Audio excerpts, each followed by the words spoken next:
এবার যেটা হয়েছে যে আমি আমার বন্ধুদেরকে নিয়ে একটু দেশের বাইরে গেলাম। বেসিক্যালি ওদের পেছনে পেছনে দৌড়াতে দৌড়াতে আমি আসলে ফিটনেসটা আসলে ব্যাক পাচ্ছি মেবি। যখন মালয়েশিয়াতে তখন দেখলাম সবাই আমার ইনবক্সে সবাই নিউজ পাঠাচ্ছেন যে কি ডোডোর গল্প রিলিজ হচ্ছে। আমার মনে হয় কি ওরে ধরে নিয়ে এখানে রাখা উচিত। হ্যাঁ যাও, কিন্তু মোটেও আজকে আমার জন্মদিন না। আজকে কয় তারিখ? আমি খুব মিস করছিলাম আপনাদেরকে, যে আসলে বরাবর আমি সবসময় জন্মদিনে আপনাদের সাথেই থাকি। লাস্ট 2-3 বছর মনে হয় আমি আপনাদের সাথে নেই, কারণ আমার বাচ্চা অনেক ছোট, তো ওকে একটু ক্যামেরা বা ক্রাউড থেকে একটু দূরে রাখি যতটা পারি আর কি। তো এবার যেটা হয়েছে যে আমি আমার বন্ধুদেরকে নিয়ে একটু দেশের বাইরে গেলাম, সবাই একটু নিজেদের মতো করে টাইম কাটালাম।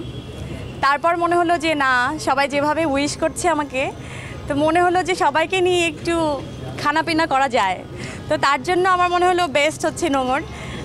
এই নোঙরটা হচ্ছে আমার খুব ক্লোজ এক ছোটো ভাইয়ের ক্লোজ মানুষদের। তো আমার মনে হলো যে নোঙরের সাথেও আপনাদেরকে পরিচয় করিয়ে দেই, আর একটু এখানকার ফুডটাও আপনারা একটু টেস্ট করেন। আর তার সাথে নোঙর আমার জন্য, আপনাদের জন্য, এই বার্থডে সেলিব্রেশনের জন্য অনেকগুলো কেকও রেখেছে। তো আমরা কেকটাও কাটবো একসাথে ইনশাআল্লাহ। ট্যুর তো আসলে 10 দিনের ছিল। খুবই, এটা আসলে বলার মতো কিছু নেই, ব্যক্তিগত একটা ট্যুর। আমরা বন্ধুরা মিলে আসলে ঘুরতে গেছিলাম, আমার বাচ্চা ছিল আমার সাথে। সো এই তো একটা নতুন একটা অভিজ্ঞতা নিয়ে ফিরলাম, যে বন্ধুরা একসাথে দূরে গেলে কেমন লাগে। তো 3-4 দিন তো বৃষ্টি ছিল, আমরা কিছু মানে ঘুরতে পারিনি ওভাবে।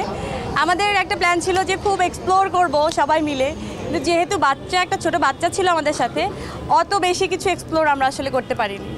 আমি স্পেশালি কিছুই করছি না, আমি ভাতও খাচ্ছি, আইসক্রিমও খাচ্ছি, ঠিকঠাক মতো ঘুমাতেও যেতে পারি না রুটিন করে, ঠিকঠাক মতো জাগতেও পারি না। তো মানে মেনটেন জীবনযাপন যাকে বলে, খুব ট্রাই করছি, কিন্তু যেহেতু দুটো বাচ্চাই পরপর ছোট বাচ্চা, তো ওদের কখনো কখনো ঘুমের শিডিউল আপ ডাউন হয়ে যায়, তো ওদের সাথে মিলে আমার মানে চলতে হয়। বেসিক্যালি ওদের পেছনে পেছনে দৌড়াতে দৌড়াতে আমি আসলে ফিটনেসটা আসলে ব্যাক পাচ্ছি মেবি। ধামাকা তো আসলে বলতে পারি না কোনটা ধামাকা হিসেবে আপনারা রিসিভ করবেন, আসলে কোনটা করবেন না।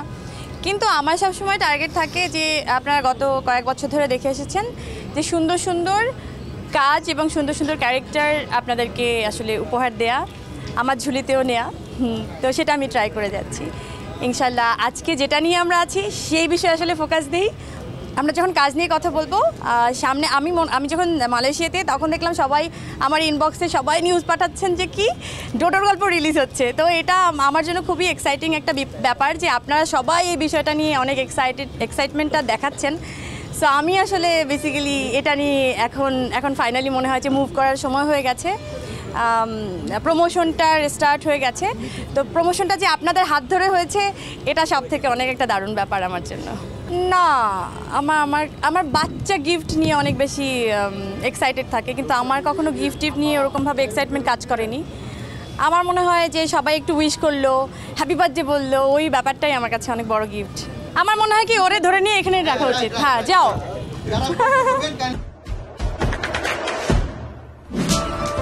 দেশে দেশে সবার সাথে দ্য নিউজ।